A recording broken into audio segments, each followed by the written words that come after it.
اب دیکھیے اس کی فضیلت کے اور کچھ ریزن سمجھیے. یوم عاشورہ کے ساتھ ساتھ شریعت مطہرہ میں محرم کے پورے ہی مہینے کو خصوصی عظمت حاصل ہے. صرف ایک دن 10ویں محرم کا وہ تو افضل ہے ہی، لیکن فرما رہے ہیں کہ پورا کا پورا مہینہ ہی افضل ہے. اس کے 4 وجوہات ہیں، 4 ریزن ہیں. نمبر 1 کہ احادیث شریفہ میں اس مہینے کی، اس ماہ کی فضیلت وارد ہوئی ہے. چنانچہ حضرت علی رضی اللہ عنہ سے کسی شخص نے سوال کیا کہ ماہ رمضان مبارک کے بعد کون سے مہینے میں روزے رکھوں؟ تو حضرت علی رضی اللہ عنہ نے جواب دیا کہ یہی سوال ایک دفعہ ایک شخص نے نبی کریم صلی اللہ علیہ وسلم سے بھی کیا تھا، اور میں آپ کے پاس بیٹھا تھا تو آپ نے جواب دیا کہ ان کنت صائما بعد شہر رمضان فصم المحرم شہر اللہ فیہ یوم تاب اللہ فیہ علی قوم ویتوب فیہ علی قوم آخرین. یعنی ماہ رمضان کے بعد اگر تم کو روزے رکھنا ہے تو ماہ محرم میں روزے رکھو، کیونکہ وہ اللہ کی خاص رحمت کا مہینہ ہے.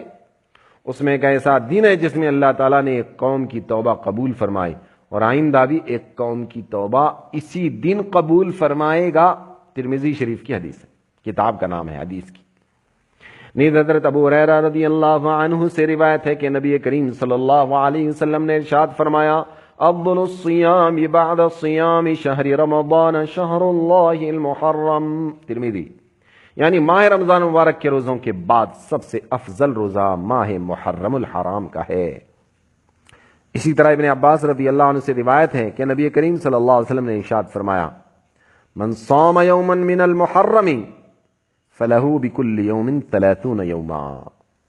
الترغیب والترہیب کتاب کا نام. یعنی جو شخص محرم کے ایک دن میں روزہ رکھے اس کو ہر دن کے روزے کے بدلے میں 30 دن روزے رکھنے کا ثواب ملے گا. محرم کے مہینے میں ایک دن روزہ رکھنے کے بدلے میں پورے 30 دن روزہ رکھنے کا ثواب. اللہ اکبر. یہ پوری حدیثیں سے ایک دوسری وجہ یہ معلوم ہوئی مندرجہ ذیل حدیث سے کہ یہ شہر اللہ ہے، یعنی اللہ کی خاص رحمتوں کا مہینہ. شہر کے معنی مہینہ، شہر اللہ اللہ کا مہینہ. تو اس ماہ کی اضافت اللہ کی طرف کر کے اس کی خصوصی عظمت اور فضیلت ثابت ہوئی. جیسے بیت اللہ، اللہ کا گھر، کعبہ کو کہتے ہیں نا بیت اللہ. کیا اللہ رہتے ہیں اس میں؟ نہیں، لیکن کیوں کہتے ہیں؟ فضیلت بتانے کے لیے. کلام اللہ، اللہ کا کلام. ویسے ہی محرم کو کیا کہا گیا؟ شہر اللہ، اللہ کا مہینہ، رحمت والا مہینہ ہے. ماشاءاللہ، فائدہ اٹھائیں. تیسری وجہ یہ ہے کہ یہ مہینہ اشہر حرم یعنی ان 4 مہینوں میں سے ہے کہ جن کو دوسرے مہینوں پر ایک خاص مقام حاصل ہے. یعنی اسلامی مہینے جو 12 ہیں نا، ان 12 مہینوں میں 4 مہینوں کو اسلام میں بڑی اہمیت ملی ہے. نمبر 1 ذی قعدہ، سارے مہینوں میں افضل 4 مہینے. نمبر 1 ذی قعدہ، نمبر 2 ذی الحجہ، یہ ابھی گزرے. نمبر 3 محرم، جو اگر چاند نظر آیا ہو تو مغرب میں ابھی شروع ہو گیا. نمبر 4 رجب. یہ تو آپ کو معلوم ہے رجب شعبان اور رمضان کے پاس آتا ہے، اس وقت آتا ہے یہ مہینہ چوتھا. تو رجب یہ ایک مہینہ اور یہ 3 مہینے. چوتھی وجہ یہ ہے کہ اسلامی سال کی ابتدا اسی مہینے سے ہے. اسلامی سال سٹارٹ ہوتا ہے، اس کی بگننگ جو ہوتی ہے وہ محرم سے ہوتی ہے. جیسے انگریزی مہینہ جنوری سے سٹارٹ ہوتا ہے نا سال. چنانچہ امام غزالی لکھتے ہیں رحمۃ اللہ علیہ کہ ماہ محرم میں روزوں کی فضیلت کی وجہ یہ ہے کہ اس مہینے سے سال کی شروعات ہوتی ہے، اس لیے اسے نیکیوں سے معمور کرنا اور آباد کرنا چاہیے. اور خداوند قدوس سے یہ توقع اور امید رکھنی چاہیے کہ وہ ان روزوں کی برکت سے پورے سال ان روزوں کی برکت ہمیں عطا کرے گا. احیاء العلوم میں بات لکھی ہے. تو شروعات اگر ہم اچھی کریں گے نا تو اللہ تعالیٰ انشاءاللہ ہمارا سال اچھا گزارے گا.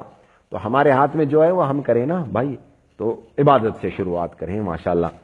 اور یوم عاشورہ میں کرنا کیا ہے بھائی؟ تو فضیلت معلوم ہوئی، ریزن معلوم ہوا. اب کرنا کیا ہے؟ دیکھیے حدیثوں سے یوم عاشورہ میں صرف 2 چیزیں ثابت ہیں، 2 کام کرنا ہے. نمبر 1 روزہ. اچھا، جیسا کہ اس سلسلے میں بہت سی روایت گزر چکی ہیں، لیکن یہ بات یاد رکھنی چاہیے کہ حدیثوں میں نبی کریم صلی اللہ علیہ وسلم نے کفار اور مشرکین کی مشابہت اور یہود و نصارہ کی بود و باش اختیار کرنے سے منع فرمایا. ٹھیک ہے، یہودیوں کا طریقہ کھانے میں، پینے میں، رہن سہن میں، عبادت میں، روزوں میں ان کا طریقہ کوئی نہ اختیار کرے، کیونکہ وہ اسلام کے سخت دشمن ہیں۔ اب نہیں، اس حکم کے تحت چونکہ تنہائیوں میں عاشورہ کا روزہ رکھنا یہودیوں کے ساتھ اشتراک اور تشابہ تھا، اس زمانے میں یہودی محرم کی 10 تاریخ کو روزہ رکھتے تھے، اور دوسری طرف چھوڑنا بھی نہیں ہے، برکتیں اتنی ہیں، فضیلت اتنی ہے، چھوڑنا بھی نہیں ہے۔ اللہ کے مقدس پیغمبر صلی اللہ علیہ وسلم نے ہمیں یہ تعلیم دی کہ عاشورہ کے ساتھ ایک دن کا روزہ اور ملا لو۔ بہتر تو یہ ہے کہ 9ویں اور 10ویں تاریخ کا روزہ رکھو، نمبر 1 9 رکھو، نمبر 2 10۔ 10 کو عاشورہ ہے، ایک دن بیفور، ایک دن پہلے کا روزہ رکھ لو، 2 روزے ہو جائیں گے۔ اگر کسی وجہ سے 9ویں کا نہیں رکھ سکے، کوئی بھی پرابلم رہا، آپ کا مسئلہ ہے، چلو 9 کا نہیں رکھ سکتے، تو پھر 10 کو رکھ کے 11 کو ملا لیں، 2 روزے رکھ لیں۔ تو اس میں کیا ہوگا، وہ سنگل رکھتے ہیں تو اپن 2 رکھ رہے ہیں، تو ہم ان کی موافقت نہیں بلکہ مخالفت ہو جائے گی، اور ان کے ساتھ کسی بھی قسم کا تشابہ اور ان کے جیسا کوئی کام نہیں ہوگا۔ جیسے کہ حضرت عبداللہ بن عباس رضی اللہ عنہ سے مروی ہے کہ جب رسول اللہ صلی اللہ علیہ وسلم نے یوم عاشورہ کا روزہ رکھا اور مسلمانوں کو بھی اس کا حکم دیا، تو بعض صحابہ نے عرض کیا، یا رسول اللہ، اس دن کو یہود و نصارہ بڑے دن کی حیثیت سے مانتے ہیں، تو کیا اس میں کوئی ایسی تبدیلی ہو سکتی ہے جس کے بعد یہ اشتراک اور تشابہ والی بات ختم ہو جائے، ان جیسا نہ لگے؟ تو آپ نے ارشاد فرمایا کہ فَإِذَا كَانَ الْعَامُ الْمُقْبِلِ إِنْ شَاءَ اللَّهُ صُمْنَا الْيَوْمَ التَّاسِعَ قَالَ فَلَمْ يَأْتِ الْعَامُ الْمُقْبِلِ حَتَّى توفى رسول اللہ صلی اللہ علیہ وسلم۔ یہ مسلم شریف کی روایت ہے۔ تو حضور نے فرمایا کہ جب اگلا سال آئے گا تو ہم 9ویں کو بھی روزہ رکھیں گے۔ ابن عباس رضی اللہ عنہ فرماتے ہیں کہ اگلا سال آنے سے پہلے ہی رسول اللہ صلی اللہ علیہ وسلم کی وفات ہو گئی۔ تو اس سے کیا سمجھ میں آیا، حضور تو ایک ہی روزہ رکھتے تھے زندگی میں، لیکن آپ نے کیا فرمایا، میں اگر اگلے سال رہا تو انشاءاللہ ایک 9 کا روزہ ملا کے 10 کا رکھوں گا۔ مقصد کیا تھا کہ سنگل نہیں رکھنا ہے، 2 رکھنا ہے، ان کی مشابہت نہ ہو، ٹھیک ہے۔ تو اسی سے علماء نے استدلال کرتے ہوئے کہا اگر کوئی 10 11 کو بھی رکھے، 9 کا چھوڑ گیا تو کیا کرے گا، 10 کے ساتھ 11 ملا لے تو بھی ہو جائے گا۔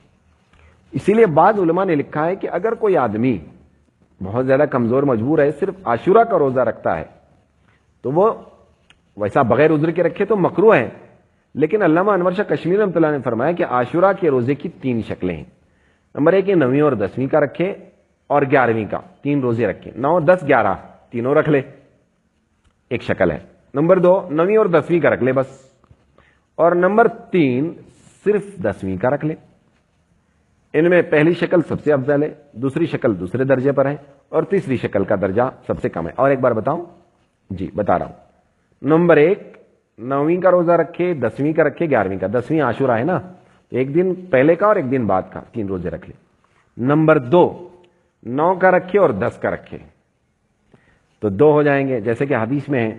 اور نمبر 3 انہوں نے لکھا ہے صرف 10ویں کا، لیکن ہم یوں کہہ سکتے ہیں کہ نمبر 3 10ویں 11ویں کا رکھے، اور نمبر 4 صرف 10ویں کا رکھ لے اگر مجبوری ہے۔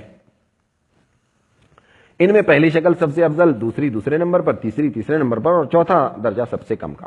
تو حضرت شاہ صاحب نے فرمایا کہ آخری جو شکل ہے، یعنی صرف ایک روزہ رکھنے کی، یہ سب سے کم درجہ ہے ثواب کا، اسی کو فقہا نے مکروہ کہا ہے۔ ورنہ جس روزے کو آپ نے رکھا ہو اور آئندہ سال 9ویں کو روزہ رکھنے کی صرف تمنا کی ہو، اس کو مکروہ نہیں کہہ سکتے۔ یہ بات انہوں نے معارف السنن میں لکھی۔ تو اس سے پتہ چلا اگر کوئی ایسا آدمی جو ہٹا کٹا نہ ہو، یا روزے کی عادت بہت زیادہ نہ ہو، تھوڑا تکلیف ہوتی ہو، بیماری، شوگر ہو، بی پی ہو، تو ایسے لوگ صرف ایک بھی روزہ رکھ لیں تو انشاءاللہ ثواب مل جائے گا، کوئی مسئلہ نہیں ہے۔ لیکن ہمارے جیسے ذرا ہٹے کٹے لوگ ہیں، رکھ سکتے ہیں ماشاءاللہ، تو وہ لوگ 2 روزے رکھیں، اور بہتر ہے 9ویں 10ویں رکھیں، اور زیادہ مضبوط ہیں 9 10 11 3 رکھ لیں۔ اللہ سب کو جزائے خیر۔ ایک کام عاشورے کے دن کا یہ ہے جو ابھی بیان ہوا، اور ایک کام کرنا ہے۔ نمبر 2 اہل و عیال پر رزق میں فراخی۔ کیا مطلب؟ اپنے گھر، اپنی فیملی، اپنے گھر کے لوگ جو ہیں جن کو ہم کھلاتے ہیں روزانہ، جیسے بیوی بچے ہیں، ماں باپ ہیں، جو ایک گھر میں رہ رہے ہیں ہم لوگ، تو اپنے فیملی کے لوگ جن کے لیے ہم کماتے کھلاتے ہیں، روز کھاتے ہیں، ان کے لیے اس دن میں ذرا ورائٹی، فروٹ ہے نا، کھانے کی چیزیں زیادہ لائی جائیں۔ فراخی رزق کا مطلب یہ ہے کہ دسترخوان ذرا بڑا ہو۔